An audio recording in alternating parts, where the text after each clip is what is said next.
work. Tell me something. Acting? I've done acting. My first professional dabble into acting when I was in Pennsylvania going to school. I was asked to do a principal part on America's Most Wanted. Not as the bad guy, as the good guy. That face can't be a bad guy. Look at that face. And it was exciting. Before that, in Israel, since Israel has a lot of the holy sites in Jerusalem and Bethlehem and so on, right, they were filming a lot of Christmas specials. Oh, so you did. So I took some minor roles as a child actor in some Christmas specials. That was a lot of fun. But I've always been more connected to music. I mean, I love acting. I think we're all acting always in a certain respect. But it's how true we are to our personal roles. How true are we to the daily role that we play? How valid are we, and how do we stay true to that sense of who we are? What's your day like? Tell me something about your day when you get up in the morning. You're doing this. I know that you're focusing on this, but what is David's day like? Well, there is a ritual. There is a ritual. Yeah. The ritual begins that when I wake up, I usually, in my own way, we have a philosophy of modeh ani lefanecha. In Hebrew, that means I give thanks to you. And I give thanks for my soul being restored. I have another day that my eyes are open, and I have the opportunity to make magic. And I'm really excited about the morning. I love getting up in the morning. I wake up, usually I never sleep more than 5 hours. Me too. Same. That's right. You love life. Oh, yes. And I love sharing. I love making people around me feel like they can fly. Oh, isn't that great? You're learning a lot from him today. Sharing. That's the trouble with our people today. They don't share enough. What do we tell about them? What should we say? Well, I watched your interview with Timothy Leary. Yes. And he is one of the heroes. I mean, he is an amazing guy. And he says that a lot of the way that people think and a lot of the way that people move is attributed to what they see. Timothy Leary said, our eyes are the windows to the brain. Right. And unfortunately, we talked about me being a rebel. The media today, and I don't want to overly generalize, but a lot of the media today, they set our agenda, what we should watch and how we should watch it, and what we should buy. I mean, the Rolling Stones said it in their song. Yeah. These are the cigarettes you need, this is the laundry detergent you need. But at the end of the day, are they teaching us how to learn? Are they teaching us how to really give? So I'm a rebel because I won't let other people come and be partners in this project if their agenda doesn't set the moral standard. I never ever live the way for people. I live for myself and help others. That's all. That's the way to live. I don't follow the leader. It's calling follow the leader. Monkey see, monkey do. Is that what you mean? You want to go back to my ritual in the morning? The most important part of that ritual. Go ahead. I want to hear it. Before the most exciting part, which is going on to our website and seeing the newest artists, because I get chills. And by the way, today we have a new artist from the United Kingdom who has a serious ailment. I forgot the name, but it limits his hand movement and leg movement. And in his bio, he describes how he didn't let that hurdle stop him. He has produced classical music. He's already scored 2 documentaries, and he's in his early 20s. Oh, wow. And he's from the United Kingdom. So when I go to the website in the morning, I get chills by seeing the new artists from ages 7 to 70. And then I have the ritual of making coffee. I love good coffee. Grinding the beans, smelling the brew. Yes. That's great. It's a wonderful ritual. And back in the day, I took a group of teenagers to a Bedouin campsite in the desert. Now, Bedouins, like the Eskimos, they invite people in because they want to hear what's happening in the world outside.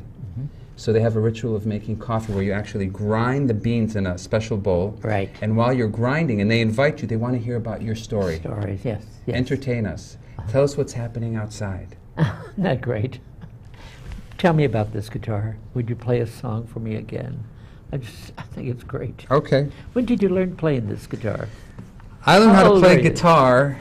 Actually, I was pretty... Young? No, not that young. I was 17, 18. Okay, that's young.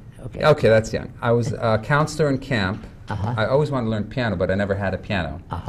And in our camp for children, they had a class for guitar, and one of the campers, his name was Max, I'll never forget him, chubby, redhead, big glasses. He wanted to learn how to play guitar, and I had to escort him to class. Okay, That's when I started learning with him. good. What songs? You have a favorite? I do have a favorite. It's my own. Okay. I actually shared it with a mutual friend of ours named Grace Robbins because her name is on the title. Oh, Harold Robbins' wife, that is. And this is called Saving Grace. Right.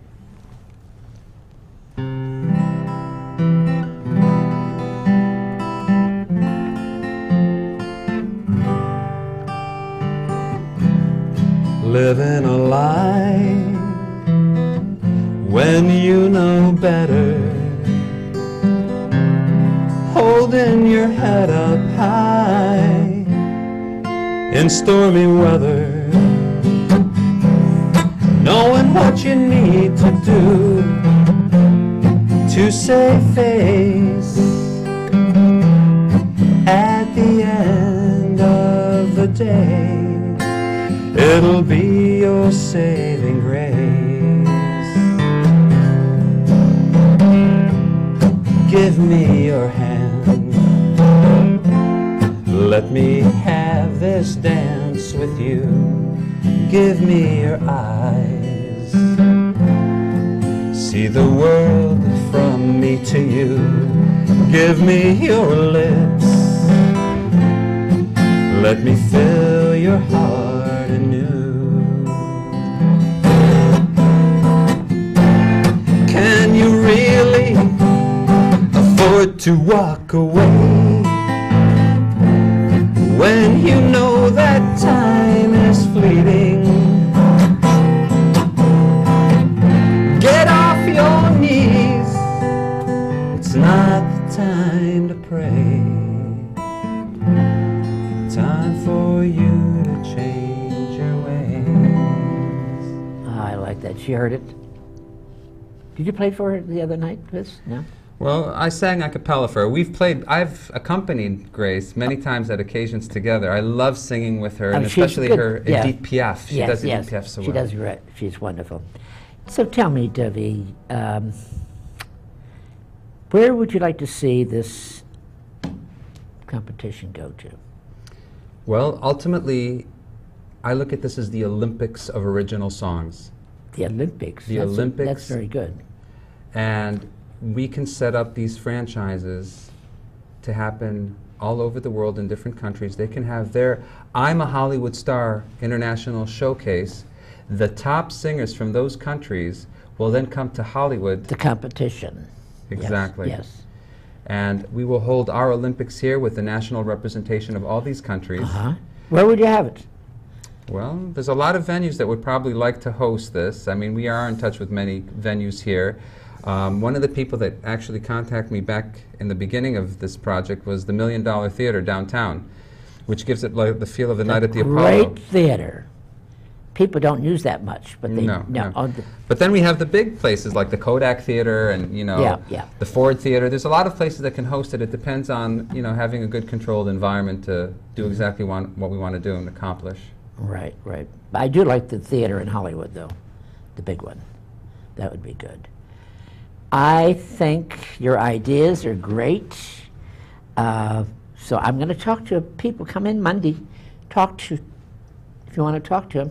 He'll be there Monday, won't you? I'll be there, and I'm approachable. What do you tell them when they come? You tell them how do they bring songs to you? You pick out or what? If you're planning on coming to Prago's and to Skippy, you should have original music. He has an amazing musical support unit there.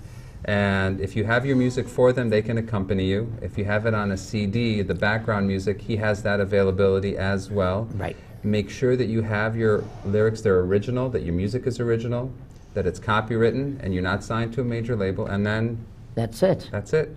Most important, you're not signed to a... And you should be a nice person, too. It's good to be talented. I'd like you to be a nice person. Isn't he wonderful? You're such a sweet man. You really are. Are you married? No, but no, I'd like to there are be. a lot of women out there going to grab you, baby. I would like to have children soon, yes. Yeah, of course. Did you I would. say that? Yes, you did. Look how embarrassed he got. See, he's like a little boy. You ever go fishing? You remind I me of used to go fishing. You remind me of a little boy going fishing. Like Tom Sawyer. Yeah, a Jewish Tom Sawyer. There you go. He's so cute. Would you gonna do me a favor? I love this song. Do you know it? It's somewhere in. Is it my favorite movie too? It's Fools Rush In, is that the one you're thinking of? no. I like that, but no. Somewhere in Time. Is it Somewhere in Time? Yes. It's Don't hate me, but I'm I not don't think no, that- that's okay. I have a limited repertoire. Yeah. But Fools Rush In is good enough too. Okay. For Time or anything you would like to play. I What want would you you to like enjoy it too, and I want Demetrius to enjoy it. You know, Demetrius, our wonderful director. Demetrius is a lovely, and BB. You know, And Baby. Oh, Baby's here. Hi, Baby. Wonderful, Baby. What do you like to hear, Baby? Fools Russian. Fools Rush In? Fools rush in. Fools rush in where angels fear to tread. And so I come to you, my love, my heart upon my head. When we met, I felt my life begin. So open up your heart and let this fool rush in. Fools rush in where wise men never go, but wise men never fall in love. So how are they to know? When we met, I felt my life begin. So open up your heart and let this fool rush in. Just open up your heart and let this fool rush in. Davine. That's a beautiful name, Davine. Thank you. Is your real name real? Real name, that's the birth What's name. your father's name? I My mean, fa- your brother's name. My brother's name is Odie. Odie. Odie. Odie's very nice. And that means to make you happy. And this one makes you happy too? David means beloved, and you know, that Beloved. was the name of my grandfather from Latvia. Ah, okay. And there's a little tale. Our last name was originally Meyerson. Remember Bess Meyerson? Of course. Related? You're related to Bess Meyerson. Do you remember a lady? I'll give you a hint. Golda Meyerson. Oh, my, yeah. Later became Golda Meir. Mayor, you're related? Absolutely. Oh, God, you got some great Golden here. But you know What it's a not wonderful woman she was. amazing. Ah, Power. love this woman. I think that's why I have such a strong feminine side. I love strong women. I do too. Very much so. I just Golden Meir. Wow. That was Shelley Winters' favorite lady. Roosevelt, Mrs. Roosevelt, and Golden Meir. I was very good friends with Shelley, ladies and gentlemen, Winters. And she just loved those women. And she would have played that Golden Meir in a movie. She would have been perfect. Great actress. You ever study acting at all? A little bit, but you know, I'm sitting You here with you, just- Skippy, and I'm thinking you've talked to so many people, so many celebrities. I have. And the first thing that I just thought of, they've had the pleasure, the real pleasure of just getting your energy. And I see that. I mean, there's no walls, there's no, you know, pretense. You're there. And whether it's Tony Curtis or this new singer that came last night, Uh-huh. you treat everybody with the same respect and love, and I think that right there is an illumination for a lot of people to follow. Well, please come Monday. Thank you. You're very sweet.